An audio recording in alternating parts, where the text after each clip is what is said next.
m'a été donné de créer donc une gamme d'élixirs. Donc ce sont des essences florales, des essences de cristaux, des essences d'arbres. Donc c'est une gamme de 10 essences, parce qu'il est dit qu'il existe 10 étapes universelles dans lesquelles tout le monde est amené à vivre, plus ou moins consciemment, disons. Et chaque étape symbolique, hein, il n'y a pas d'ordre voilà, chronologique, etc. On n'est pas dans une démarche linéaire, voilà. Mais donc, dans chaque étape, effectivement, soit on arrive avec une situation, un drame ou une impasse, etc., à la dépasser et aller en profondeur. Et souvent, la plupart du temps, on bloque et on ne sait pas, on est maladroit, on s'enferme, etc. Donc du coup, ces élixirs, voilà, c'est pour nous ouvrir et nous accompagner à aller plus loin, aller en profondeur, peut-être prendre conscience de l'étape dans laquelle nous entrons, où nous sommes. Et du coup, il y a l'élixir plus un texte pour faire vraiment un travail complet, vous voyez, donc entre l'élixir que l'on prend ou que l'on met sur le corps selon la proposition, et le texte qu'on lit pour vraiment voilà, se mettre en mouvement quelque chose, et la lecture qui permet d'intégrer en profondeur le mouvement que nous sommes déjà en train d'accomplir, parce que nous sommes toujours même en train d'accomplir un mouvement, même si nous sommes fermés, il y a quelque chose obligatoirement qui se passe. Hein, donc du coup, voilà, il y a cette globalité, enfin en tout cas cette approche globale dans laquelle s'inscrivent ces élixirs. Et au niveau de la fabrication, donc c'est une méthode voilà, enfin, unique, si vous voulez, dans le sens où ce qui est important, c'est pas tant l'information de la fleur, du cristal, etc., c'est l'information de l'esprit qui s'incarne, voilà, et qui du coup, c'est cette transformation, c'est cette information qui est voilà, dans cette essence de vie. Donc du coup, le travail qui est permis est vraiment global, même sur le plan émotionnel, mais on prend l'approche d'une situation générale, d'une complexité. Ça peut être par exemple de manière très concrète, il y en a un qui est plutôt sur le verbe, donc souvent on se laisse blesser par le verbe d'autrui, ou on utilise notre verbe à mauvais escient, donc c'est prendre conscience de la valeur de ce verbe, et voilà, donc là ça peut être par exemple pour des thérapeutes, ou pour tout le monde d'ailleurs, parce que le verbe, on est tous voilà, limité dans cette conscience et cette beauté. Bon. Et après, il y en a un, peut-être c'est plutôt pour les dépendances affectives, voilà, ou dépendances affectives, ou quand on est trop tourné vers l'extérieur, vers la valorisation des extérieurs. Donc du coup, là, il nous accompagne pour aller voilà, vers plutôt une recherche plus profonde, etc. Donc à chaque fois, on est dans des situations voilà, plutôt extérieures, plutôt de l'ego, et pour aller vers l'être. Et entre l'ego et l'être, j'ai véritablement l'impression qu'il n'y a pas grand-chose à faire en fait. Il y a juste un petit basculement, vous voyez, un petit pas, mais que c'est ce petit pas qui fait vraiment toute la différence. Et c'est se laisser surtout porter. C'est se laisser porter, et c'est cette grâce du vivant, cette grâce du vivant qui est incroyable et magnifique, et que donc vraiment le pont entre les deux est vraiment infime. Mais c'est nous, on a l'impression que donc que c'est important et qu'on n'arrivera pas à faire le grand écart, et qu'il faut faire un grand écart pour plonger, mais en fait finalement il n'y a pas grand chose quoi. Donc mais voilà, notre mental voilà, nous fait croire plein de choses, mais la réalité est vraiment tout autre. Donc c'est vraiment pour encourager voilà, à transcender, à s'écouter, à aller voilà, loin, même si on nous dit, quel que soit ce que l'on sent intérieurement, et qui semble peut-être farfelu ou fou, etc. Et c'est de faire ce qui semble fou, etc. Donc ça ne veut pas dire aller dans un élan totalement inconscient et on se laisse aller, cueillir les petits oiseaux, etc. C'est vraiment une démarche voilà, de conscience, de discernement, et c'est une structure. Hein. Si on suit cette dimension intérieure, tout est vraiment structuré, hein, mais c'est une structure divine, c'est une structure voilà, qui nous dépasse, mais si on l'écoute, voilà, on rentre voilà, dans quelque chose qui est vraiment incroyablement beau.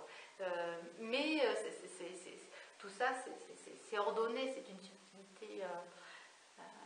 Donc suivre cette intuition, c'est finalement un rapport à la vie voilà, totalement différent, mais et qui peut faire peur, mais pourtant, parce qu'on a tellement besoin de se rassurer, donc l'ego prend plein d'outils, etc. Mais pourtant, ce qui pourrait vraiment vous rassurer en profondeur, parce que finalement l'ego il vous rassure, mais que vraiment en superficie, mais à l'intérieur, c'est la panique. Alors que si vraiment vous écoutez votre intuition, vous serez rassuré en profondeur, mais l'ego va un peu vaciller, vous voyez. Donc on est dans un mouvement totalement différent et totalement inversé. Donc vers où on souhaite aller, hein, et vers où nous mettons l'impulse, et qu'est-ce qui permet véritablement voilà, que cet être émerge.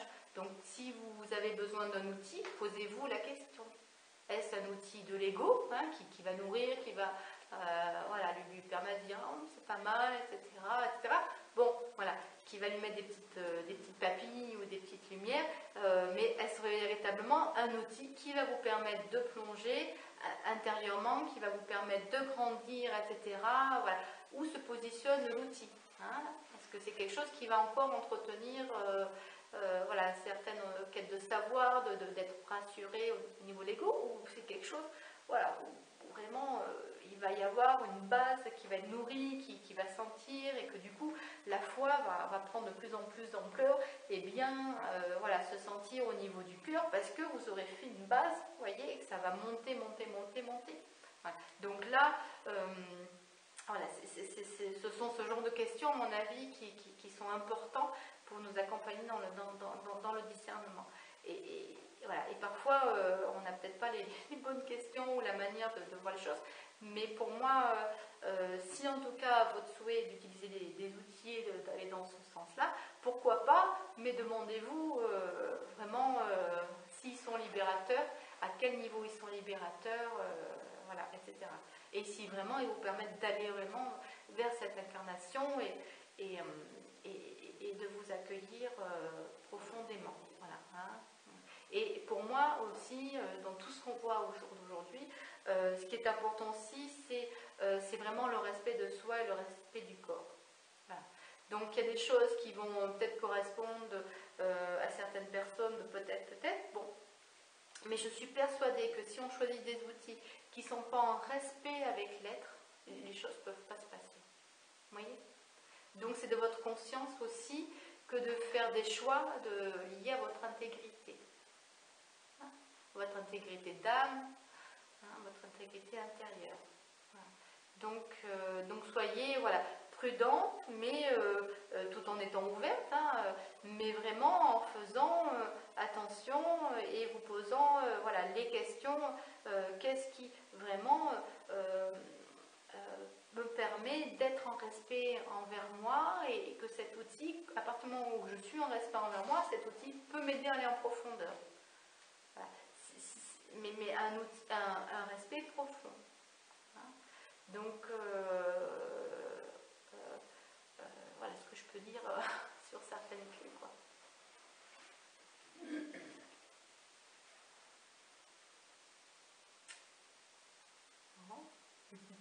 Alors, la définition, on les choisit comment alors jusqu'à présent, ça a été soit l'intuition, il y a des gens qui ont senti, soit parce que le flacon les a appelés, bon, voilà, soit c'est par rapport au contenu du texte, de la partie à dépasser, ou soit par rapport à la partie, si on arrive à dépasser, vers où l'élixir nous mène, donc par rapport à un texte quel qu'il soit. Parfois, ça a permis, le fait d'avoir un entretien, ça a permis de voir quelque chose, une tendance globale qui se dégage de la situation, etc. Bon, voilà, après, il y a, chacun fait selon sa sensibilité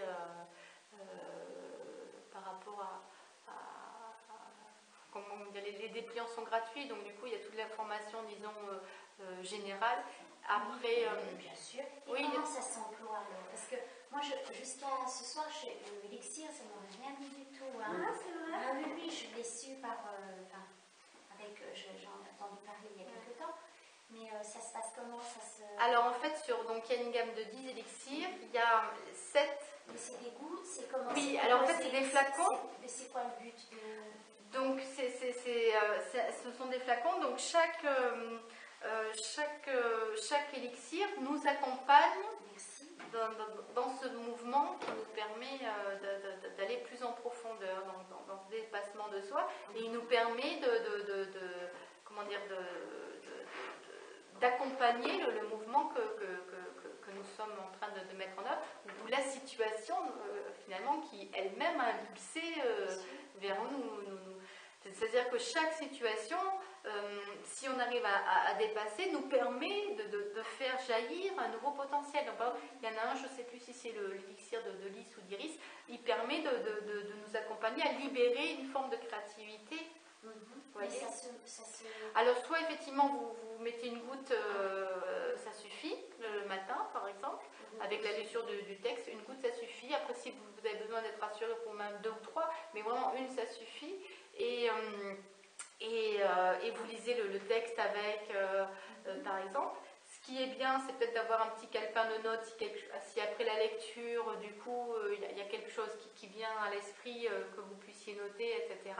Donc ce qui est bien, c'est effectivement, pendant peut-être quelques semaines, de faire matin et soir, enfin, selon ce que vous sentez. Et puis quand après vous sentez que ça a bien imprégné le mouvement, avec la lecture du texte, voilà, peut-être d'espacer une fois par semaine, etc.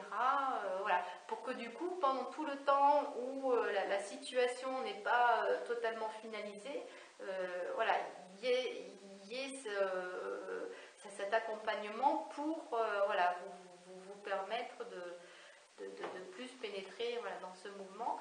Et il y a les 3 dernières essences qui sont des essences d'arbre, où là, c'est une goutte d'élixir à mettre avec un petit peu d'huile pour soit on se masse à certains endroits stratégiques, ou sur les poignets, ou les pieds, ou le cœur, ou peu importe. Et là, c'est qu'en plus, au-delà du travail de l'élixir, il y a cette réconciliation au corps, en fait, cette appropriation par le corps, enfin, ou la chair. Donc du coup, là, on est sur vraiment quelque chose intérieur, et voilà, et ce mouvement aussi vers soi, vers ce corps, voilà, que souvent on maltraite. D'accord, et comment c'est fabriqué? Avec les élixirs, c'est à base de... Alors en fait, c'est à base d'eau, voilà, c'est la chimie de l'eau et du soleil. Voilà. Je ne sais pas si vous avez... Non, moi je découvre, hein, je m'ai entendu parler, mais il y a des plantes, il y a plus que... Oui, alors il y a des plantes que à chaque fois j'ai nommé avec le nom des plantes. Donc il y a l'esprit de rose, parce que c'est l'élixir de rose, de lys, d'iris, etc. Donc à chaque fois c'est un travail très très précis, où effectivement c'est comme si on fabriquait une huile consacrée. Donc du coup ces élixirs sont rentrés dans un travail avec voilà, une méditation, vous voyez, toute une conscience liée à réaliser quelque chose de précieux et de précis. Et donc du coup, chaque élixir a été fait vraiment dans cette conscience du sacré. D'accord. Voilà. Et donc, je ne sais plus comment dire, chaque flacon, ça peut durer, si vous mettez une goutte matin et soir, ça peut durer 3 mois à peu près. Donc chaque flacon, ça permet un cycle, parce que les cycles sont quand même selon chacun, on a notre propre cycle, mais voilà, il y a des cycles de 3 mois, 6 mois, etc. Et voilà, et c'est là où il peut se passer des choses, quoi. Voilà. Donc là, c'est quelque chose qui a commencé, cette aventure a commencé en 2007. Et puis bon, voilà, ça demande un peu de temps. Pendant un temps, je m'en suis pas trop occupée. Et puis là, c'était le bon moment. Donc du coup, j'ai finalisé avec les petites plaquettes, le livre pour avancer. Et j'en parle depuis janvier. Voilà, donc là, c'est un nouvel outil,